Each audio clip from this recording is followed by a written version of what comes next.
Eu queria falar sobre o sistema digestivo de um tamanduá. Vamos supor que um tamanduá enfiasse a língua dele na tua boca. Ele passaria pelo teu esôfago e chegaria até o teu estômago. É sério, a língua dele passaria todo o teu sistema interno. Rapaz, olha aqui, ó. É, a biologia de um tamanduá é é fascinante.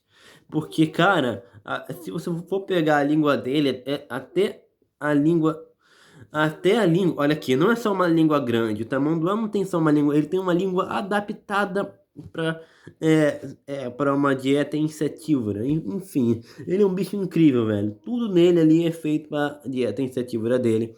Tudo ali nele funciona em prol, né, disso. É uma obra-prima, tá? Ele não tem dente, enfim, ele não tem, o sistema digestivo dele precisa se adaptar de forma genial para triturar e digerir milhões de formigas e cupim todos os dias aqui, ó. Tudo começa na cabeça alongada. O tamanduá não tem dente. Ele é um desdentado. Para compensar, ele tem uma língua que pode chegar a 5 centímetros de comprimento. Tem glândulas salivares gigantes, né? Ele produz ali uma saliva super pegajosa.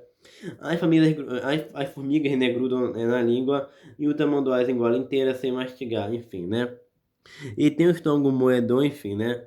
Como ele engole os insetos vivos inteiros, tá? Enfim, né? O estômago precisa fazer o trabalho que os dentes fariam, né? Enfim. Tem as paredes musculares. O estômago tamanduá tem paredes extremamente grossas e musculares. É muito parecido, é uma convergência, né, com a moela das aves. Ele costuma, né, engolir um pouco de terra e areia junto com os insetos. Essa matéria ajuda o estômago a esmagar e triturar a carcaça, né? Aquela carcaça pequitinha dura dos insetos, das formigas. Ele tem um ácido estomacal potente. O estômago também produz um ácido gástrico muito forte para absorver insetos rapidamente, né? O estômago tamanduá tem toda uma adaptação, né? Enfim, né? O intestino tem ali toda uma especialização. Depois que o estômago transformou tudo em uma pasta, o alimento vai para o intestino. O sistema intestinal dele é relativamente simples, focado em absorver nutrientes dos insetos triturados. O tamanduá tem um metabolismo muito lento e a menor temperatura entre uma vida terrestre e 33 graus, justamente porque a dieta de formiga não dá tanta energia assim, então o corpo precisa economizar energia, né? Enfim. Uma coisa que a temperatura corporal dele é inferior de uma preguiça, enfim. Os Chernatas, eles são bem diferentões nesses quesitos, os Chernatas, né? Enfim. A família do Chernata tem toda a cladística dele, toda a classificação dele, né? Enfim, né? É, é basicamente isso. Mas, cara, pensa aqui comigo. Imagina um tamanduá. Tu abre a boca assim, ó. Aí, aí o que acontece é que a língua dele consegue passar do teu esôfago até o teu estômago, maluco. É sério, eu não tô brincando. Esse bicho é a prova da adaptação. Você vê ali que a teoria da adaptação tá certa, porque toda a estrutura dele foi adaptada pra viver ali, velho. Enfim, né? Tem toda uma adaptação corporal sinistra. Os Renatas parecem meio alienígena, né, enfim, né? E é perfeitamente adaptado, enfim, né? Ao ambiente ali brasileiro. A anatomia deles é insana, tá? Cara, aqui, ó. É tão comprida que o ponto de fixação dela, que fica lá, lá embaixo, no cisterno, no meio do peito, né? Perto do coração, né? Então, tecnicamente, se ele esticasse a língua para dentro de alguém, né? Ele iria longe mesmo, enfim, né?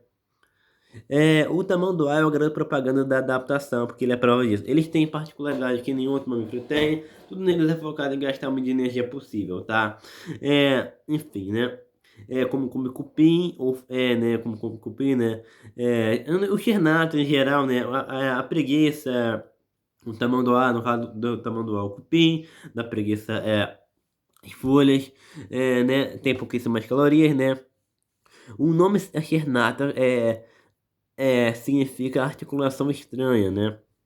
Articulação estranha. Eles têm vértebras extras na coluna que dá uma força bizarra para o tamanduá e o tatu cavarem com piseiros duros, né? Como pedra, e ajudarem a preguiça a ficar pendurada sem esforço.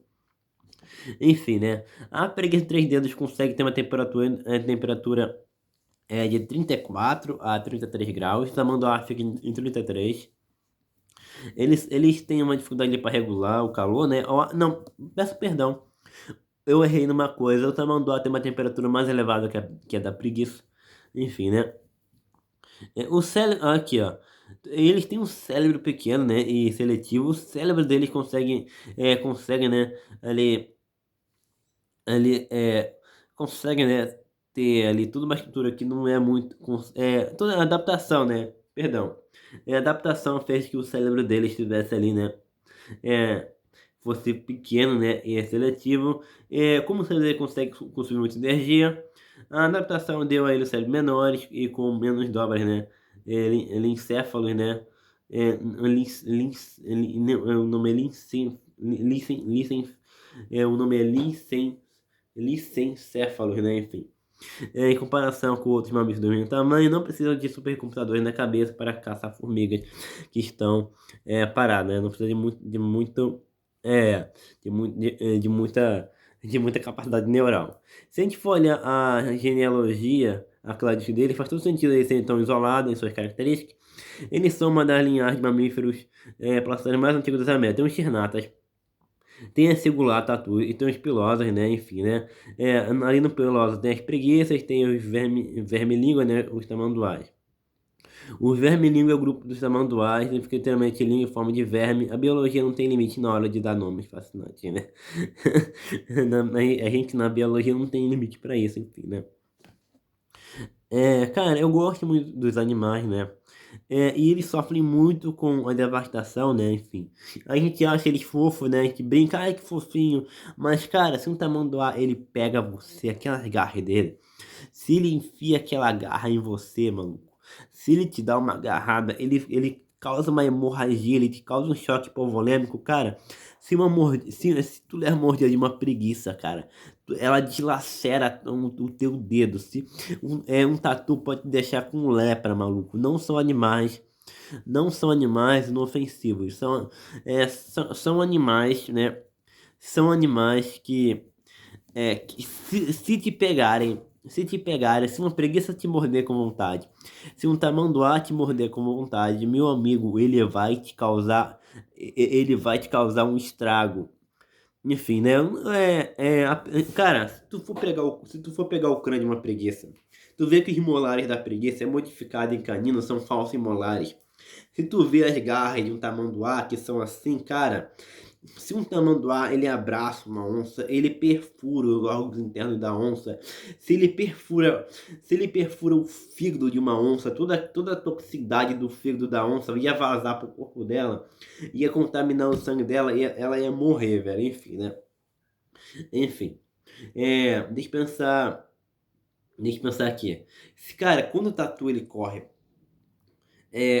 vamos supor que ele tá ali no cemitério ali, né? Ele tá ali cavando ali um buraco para comer o defunto, né? Aí tu espanta ele corre, ele levanta toda aquela poeira cheia de patógeno e você exala aquela poeira ali, né? Ele corre, levanta aquela poeira toda, enfim, né?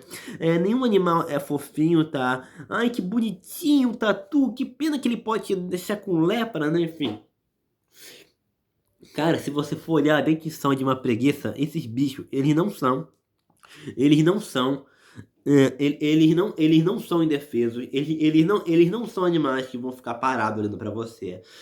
Tamanduá, ele sabe se defender de onça, tá? Tamanduá pode matar ou ferir uma onça, enfim, né? Pode causar uma infecção generalizada ali na onça. Não são animais que você brinca, não são animais que você pode falar, ai meu Deus, oh meu Deus, tadinho, que fofinho, nossa, tá ali vivendo ali. Cara, olha aqui, o bicho, ele é um animal selvagem, olha aqui, ó.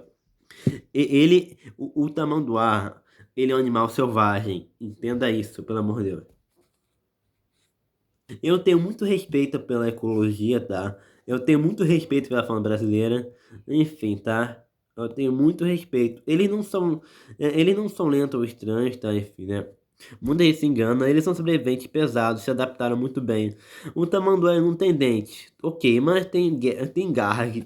Ele tem garras de força de 10 centímetros usadas para rasgar com piseiros duros como concreto. Quando encurralado, ele fica de pé nas patas traseiras, chamado posição de defesa, e abre braço. Ele agarra um predador, ou uma presa, uma onça uma onça parda pintada, um humano, ele usa o peso do corpo para cravar essas garras. O estrago é na musculatura e nos órgãos internos, é devastador, e o risco de hemorragia severa, um choque hipovolêmico é real. Enfim, né? E as preguiças parecem pelúcias sorridentes, mas quem trabalha com resgate sabe o perigo que é você manusear um bicho desse errado.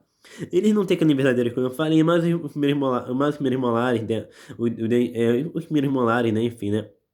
Os primeiros molares da frente são modificados, pontiagudo afiado, exigindo, agindo, né, ali como canino, exigindo que você tome cuidado, né? Enfim.